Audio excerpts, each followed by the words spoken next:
उत्तर प्रदेश में चंदनपुर के धनौटा नाम का एक छोटा सा गांव है।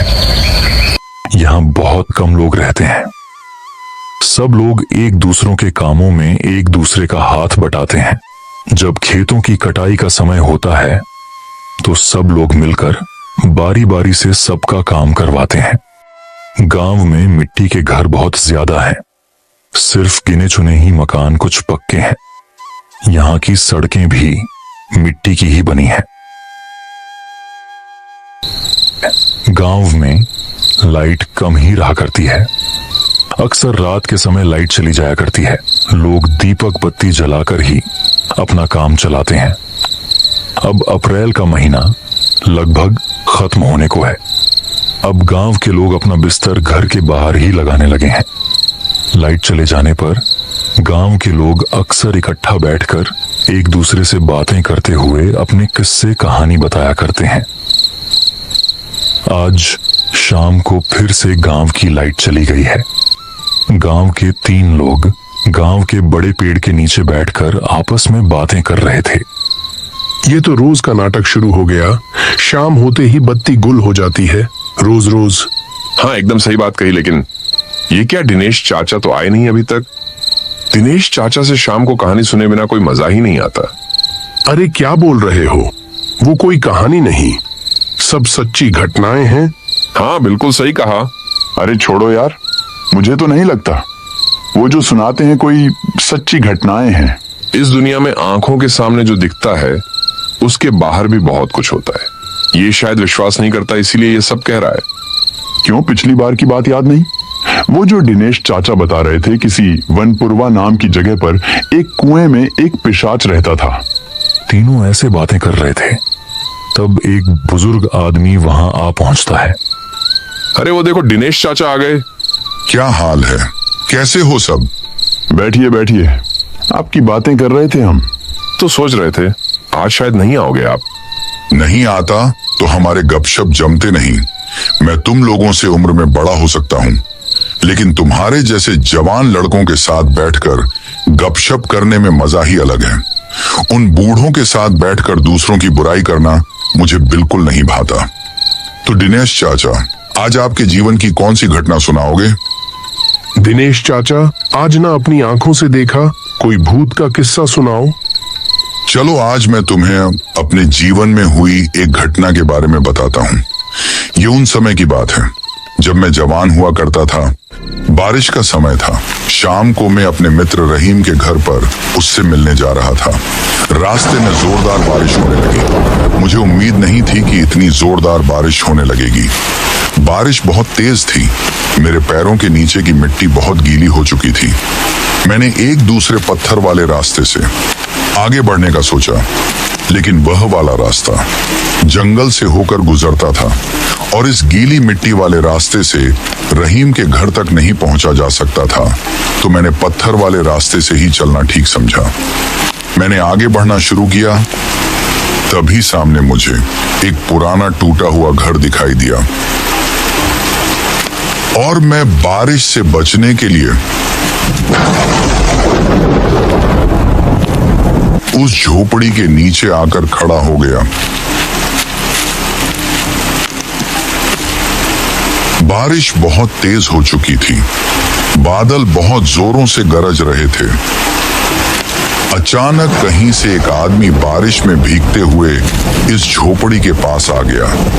अंधेरा बहुत था, जिस कारण मैं उसे ठीक से देख नहीं पाया। अरे भाई साहब, आप तो पूरी तरह से भीग गए हैं। अरे बोलिए मत, इस बारिश में तो निकलना ही ठीक नहीं रहा। बुरा हाल हो गया है मेरा। अच्छा, तो आप आ कहाँ से रहे हैं? हाँ भाई साहब, शहर गया था किसी काम से, वहीं से लौट रहा हूँ। झोपड़ी में खड़े होकर हम दोनों तरह तरह की बातें कर रहे थे। तभी आसमान में एक बिजली की गड़गड़ाहट के साथ एक अजीब सी आवाज सुनाई दी, जैसे किसी लड़की की आवाज।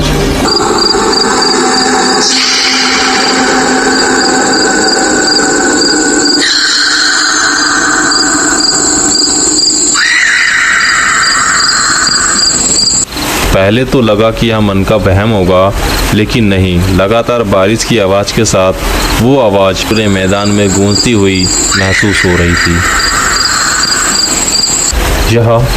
यह आवाज़ सुनी आपने? हाँ, क्या आपने भी सुना? मुझे लगा कि ये मेरे मन का वहम है। नहीं, यह वहम नहीं है। अच्छे से सुनिए, जैसे कोई औरत हो, शायद बारिश में फंस गई होगी यहाँ पर। हाँ बिल्कुल, जैसे कि कुछ कह रही हो। हम दोनों ने कुछ समय तक हवा में कान लगाकर सुना। इस दौरान औरत की आवाज़ काफ़ी स्पष्ट हो चुकी थी। बारिश की बूंदों की आवाज़ को पार करते हुए अब मैं साफ साफ सुन पा रहा था।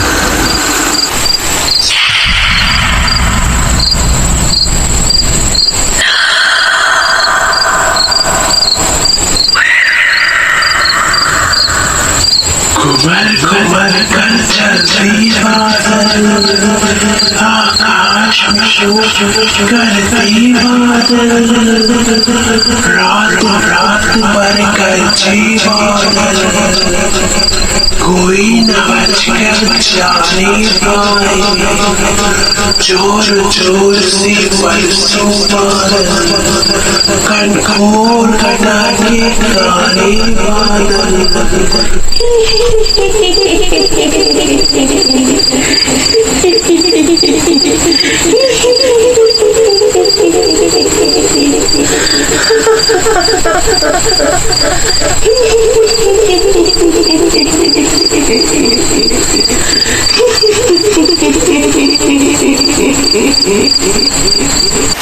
आवाज़ धीरे धीरे पास आ रही थी और वो आदमी बेचैन हो गया।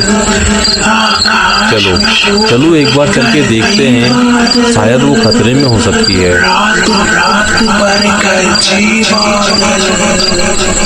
कोई न बच कर जाने पाए। हो सकता है, पर अगर कोई संकट में पड़ता तो इस तरह से कविता नहीं पढ़ता।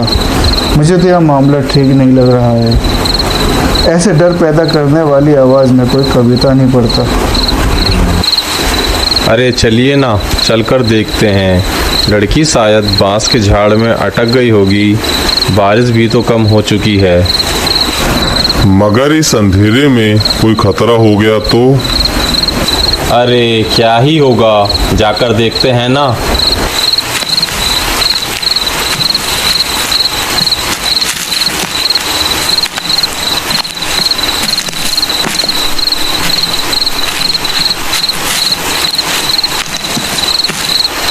उस टूटी फूटी झोपड़ी के सामने ही घना बांस का जंगल लगा हुआ था। पास के जंगल के भीतर अंधकार एक तरह से दबा हुआ था। मुझे कहना नहीं चाहिए, मुझे बिल्कुल भी सिरहन महसूस नहीं हुई।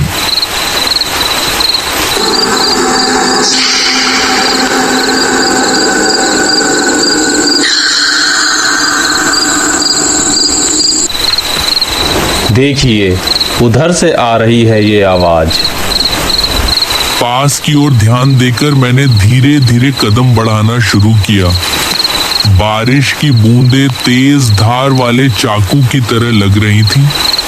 आस पास के जंगल के गहरे अंधकार में आंखें ज्यादा दूर तक देख नहीं पा रही थी। आकाश को चीरते हुए बिजली चमकी उस थोड़ी रोशनी में जो मैंने देखा, उसे देख मेरे दिल की धड़कन मानो रुक ही गई। जैसे मैंने देखा कि पास के पेड़ों के बीच में एक औरत खड़ी है, हवा में और बारिश में भीगे हुए बाल, और वो चुपचाप एक ही भाव में खड़ी थी। लेकिन यह दृश्य पल भर के लिए था। इस वक्त जोरदार बिजली की आवाज कानों में पड़ी, मानो जैसे पास में ही कहीं जोरदार बिजली गिरी है। फिर उसी समय वहां सड़क पर बांस का एक पेड़ गिर पड़ा। मैं ठिठक कर खड़ा रह गया। कविता की आवाज धीरे धीरे मेरी ओर ज्यादा करीब आ गई। लगता है लड़की के पास आ गए हैं। चलिए और आगे चलते हैं। चलिए चलिए से क्या मतलब है? आपने देखा नहीं वहां पर एक छाया का रूप? क्या छाया? किस तरह की छाया? मुझे तो ऐसा कुछ नहीं दिखा वहां पर। वो अंधेरे में खड़ी थी, आपने नहीं देखा क्या? अरे ये क्या बोल रहे हैं आप? चलिए, औरत आसपास ही होगी। इतना कहकर वह आदमी छलांग लगाकर सामने वाले बांस के पेड़ को पार करके दूसरी तरफ जाकर खड़ा हो गया। अरे क्या सोच रहे हैं आप? आइए इधर आइए। खड़े क्यों हैं? सिर्फ एक बांस ही तो है। आ जाइए इधर। मैंने बांस के पेड़ को पार करने के लिए 2 कदम बढ़ाया, लेकिन अचानक एक बात याद आ गई और मैं ठिठक गया। मेरा दिल और धड़कने और तेज हो गई। वो आदमी अपना आपा खोकर चिल्लाया, अरे कहाँ जा रहे हैं? इधर आइए ना। अरे लड़की खतरे में है, आइए ना, किधर जा रहे हैं? अब मेरा सारा संदेह दूर हो गया। सब कुछ स्पष्ट हो गया। बारिश में भीगने या डर की वजह से मेरे हाथ पैर कांप रहे थे। मैंने धीरे धीरे कदम पीछे हटाना शुरू किया। मेरे दिमाग में खतरे की घंटी बजने लगी थी। मेरे मन ने कहा, यहाँ एक पल भी ठहरना ठीक नहीं है। डर के मारे मैंने कुछ कदम पीछे हटाते हुए भागने की कोशिश की।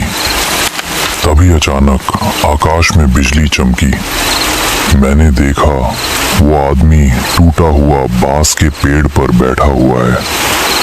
मुझे डरते देख आदमी अपने असली रूप में आ गया और जोर जोर से हंसने लगा।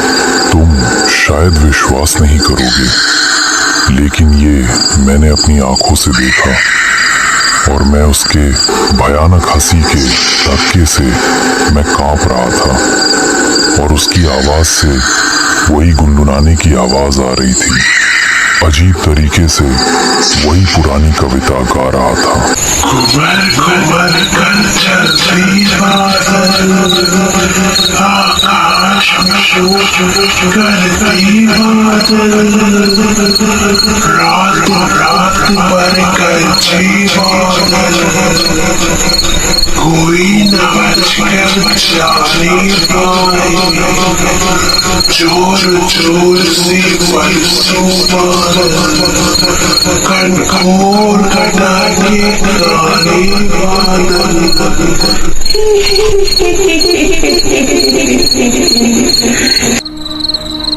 उसके बाद मैं वहां खड़े रहने की हिम्मत नहीं कर पाया। बारिश में भीगते हुए मैं वहां से भाग गया।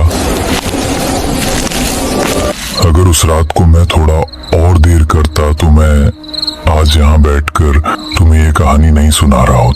लेकिन तब आप उस बांस को पार क्यों नहीं किया जब उसने कहा?